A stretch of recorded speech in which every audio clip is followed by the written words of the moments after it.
Hi everyone, welcome back to The Learning Gardener. Everybody is very excited that it has stopped raining. Not only has it stopped raining, it hasn't rained in a few days. Thank God.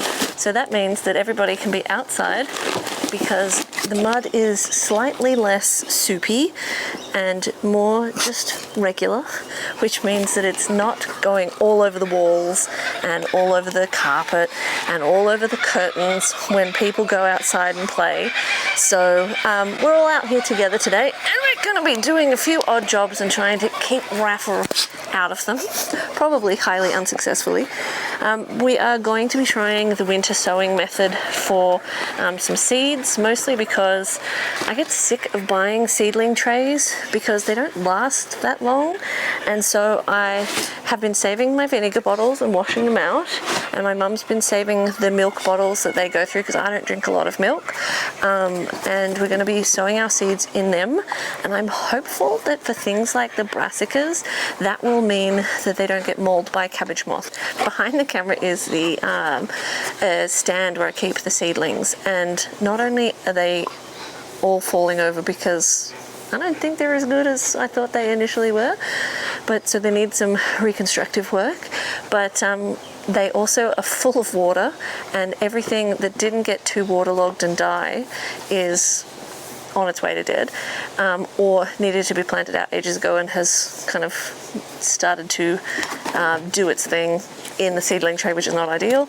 Or in the case of the brassicas that we're waiting to get into the garden beds, they are literally leafless now because they've been mold. So my hope is that if we plant brassicas like cabbage and broccoli in these, then it stops the cabbage moth from getting in there, laying their eggs there, and then the caterpillars from coming out and eating them. And I started off this day in clean clothes, Raf, and I haven't even started anything, and now I'm covered in dirt.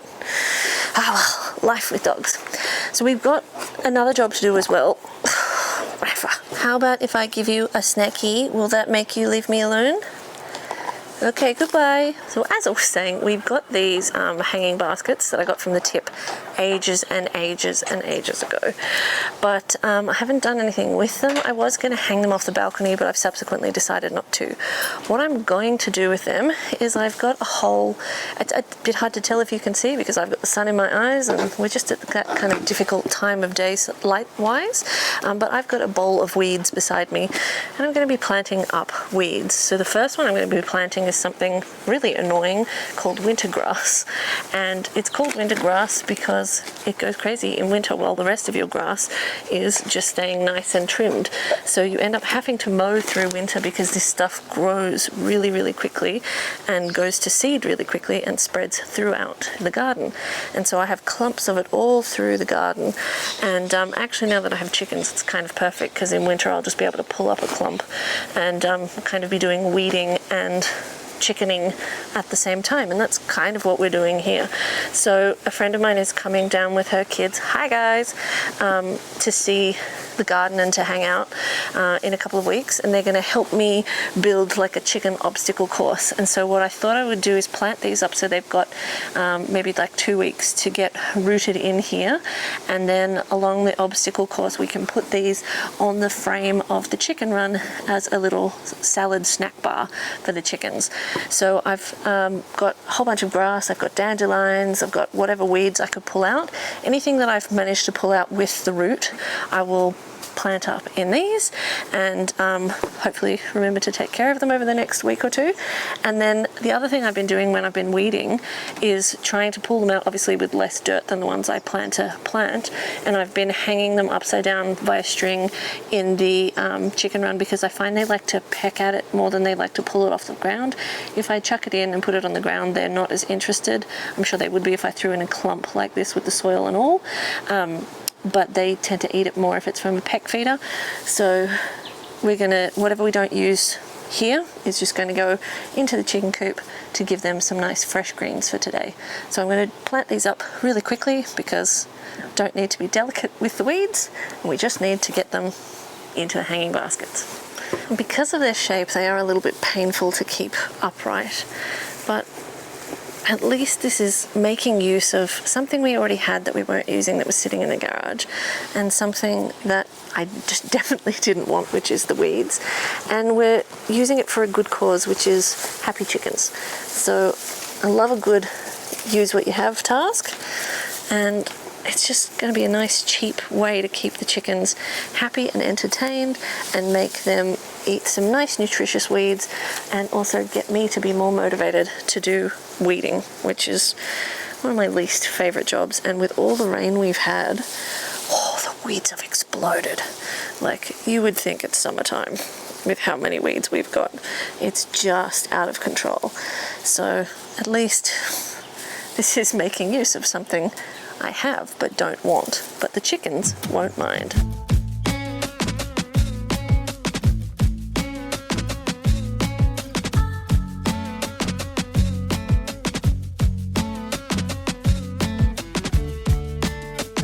Okay, so that was a nice, quick, easy task. I'm going to go and try and find somewhere where these can safely sit for 2 weeks, water them in, and then go and give the leftovers to the chickens before we get on to seed planting. Typically with winter in our area of the south coast of New South Wales, we will get to, at a lowest, maybe 7 degrees at night. So it's not that cold temperature-wise. I know this is going to sound a bit crazy. I have found that when I lived in the UK, 7 degrees here was a lot colder than like 0 degrees in the UK, and 31 degrees in the UK in summer was a lot more unpleasant than 31 degrees here in summer. So, I mean, I don't really know what the deal is, because it didn't seem to be humidity related, but what I'm hoping is that Birdie doesn't get too close to this knife, so I'm just going to put it away for a second, is to use these milk cans, and I need to cut around a bit further, but as you can see I've got someone in my way, and kind of create a flip top. Thanks, Blood. A flip top little personal greenhouse for these seeds. So what I'm going to do is put a layer of seed raising mix in the bottom, and then put the seeds in, cover them up, and then I'll keep the lid off.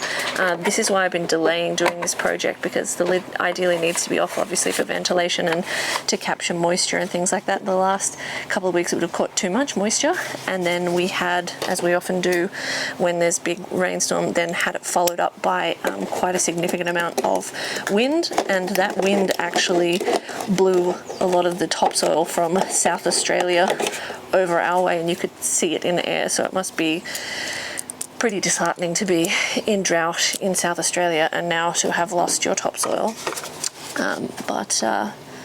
Yeah, I mean, it's just been weird weather lately. But so what I'm going to do is hopefully use these to make it a little bit warmer for the seeds and make them more inclined to grow a little bit faster over winter and to germinate. So, like, we don't have the really cold snow winters that a lot of other places do, but you can also use this method in those places, and the snow will act as a little bit of moisture for the seeds as well. You'll also get a little bit of condensation build up in the jugs as well, which will help keep everybody hydrated. And the whole point is that the jugs are transparent enough that it lets a lot of light in, and also blocks a lot of the wind, keeps it warmer, and allows the seed to be happier. And so I'm just going to put some drainage holes in the bottom of them, and I'm going to do all of them now, and then we'll get to planting them up. But once we've got them planted up, then I'll sticky tape around there, and they can just sit outside in their own personal little greenhouse. And the other thing I'm hoping is that if I plant things like pea seeds or sweet peas, that being in this kind of container makes them less vulnerable to critter attack, because if I plant them in this kind of seed tray, I have to cover them every night until they germinate, and then sometimes I don't remember to remove them in the morning, or sometimes I just forget to cover them at night, and then you lose your seeds and have to start again. So we've got a bunch of these to get done. I do have these ones I got given, some seedling trays, and I obviously have the old ones. We need to clean out the old ones. We need to clean out the whole seedling tray area, but I want to get these done and sorted first, just because I really feel like playing with the flip top head. It just reminds me of that teeth brushing ad from when I was little, which probably shows you how old I am, where they said if you didn't have a flip top head, you needed to have a certain type of toothbrush. But it's also a bit Pac-Man-like. I think I need more sleep.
So we've got these ones all cut open and moist soil added, and I have already brought out a bunch of seeds, but I'm going to start with some shelling peas, a purple potted shelling pea which I've never grown before, and then a bunch of cabbage which I hate cabbage and actually tested positive for it on allergy tests, but it'll be for the chickens and for my best friend. She eats a lot of cabbage. The chickens should eat cabbage, but they don't chicken properly, so they don't. And we've got billy buttons, which is an Australian native flower, some kale, and some broccoli. And so these are all things that the cabbage moth are going to get to. So I'm going to start with putting these in.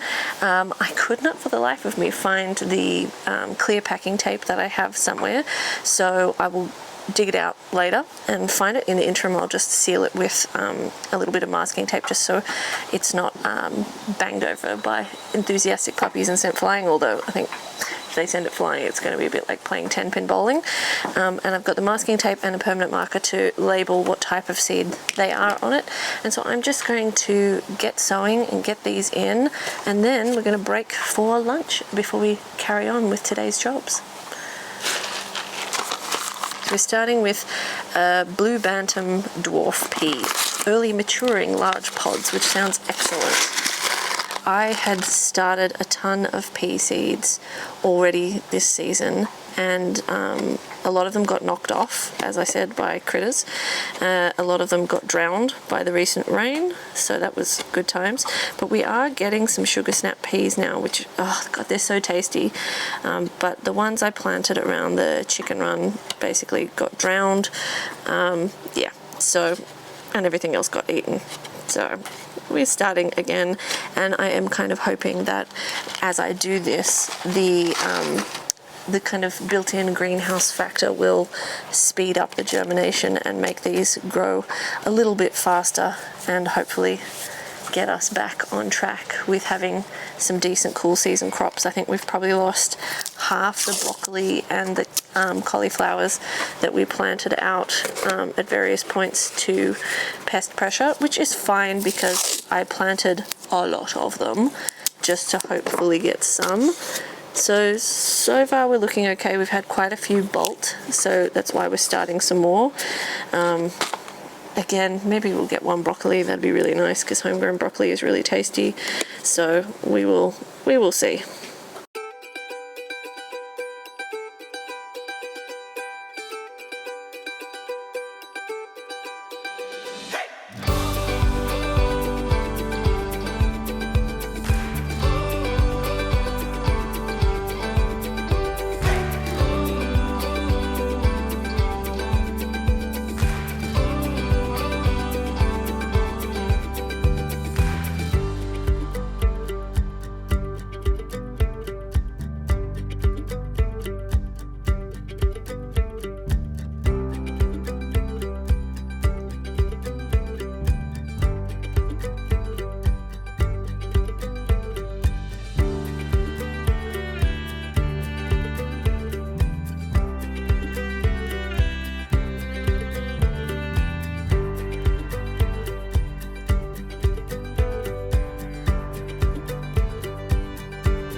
So this worked out beautifully. I'm hoping that inside I'll have one more bottle because I forgot about the kale. But we've got various shelling peas planted, red acre, sugarloaf, cabbage, collies, billy buttons, some calendulas, which I've had a ridiculously hard time getting started this year. I just haven't been able to get any started. We've also tried pyrethrum, which is something else I've had trouble growing from seed, and technically you're supposed to plant this in spring, but I guess the idea of these bottles is that it lets you plant things a little bit early and get a head start. And I have noticed 2 areas where there are some random pyrethrum plants that have popped up in the garden because we do have pyrethrums that obviously went to seed during the course of the year. So I thought, why not give it a go? I popped some iceberg lettuce, some rocket, some California onions, California red onions. And I probably could have not popped the rocket in, but I had it here and I want to plant some rocket. So I figured whack it in and we'll see how we go, but probably would have been better if I'd remembered the kale. So we're going to go inside now because it's lunchtime. Rafa is also eating my thumb, thank you. And a huge mosquito just landed on his face while he was sleeping.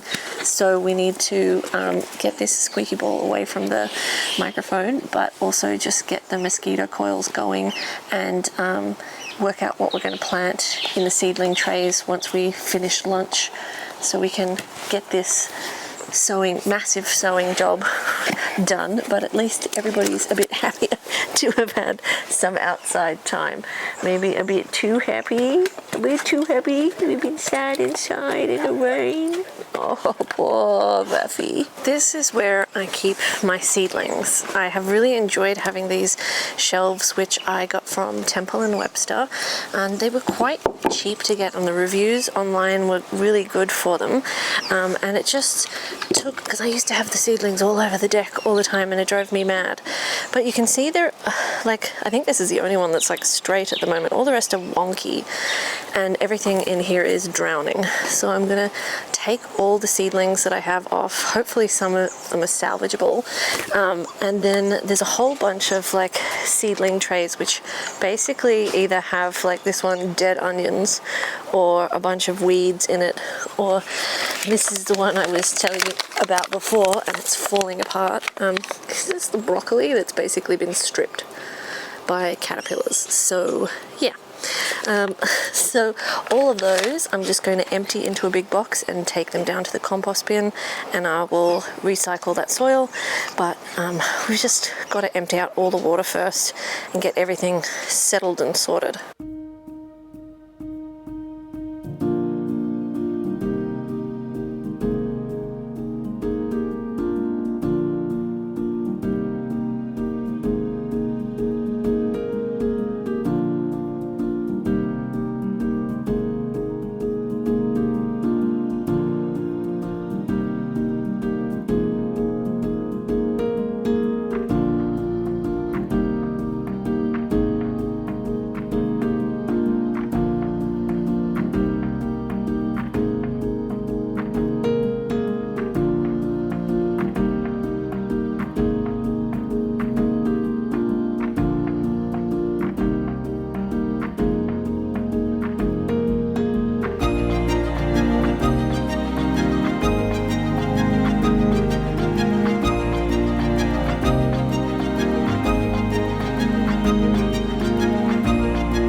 So I finally managed to get the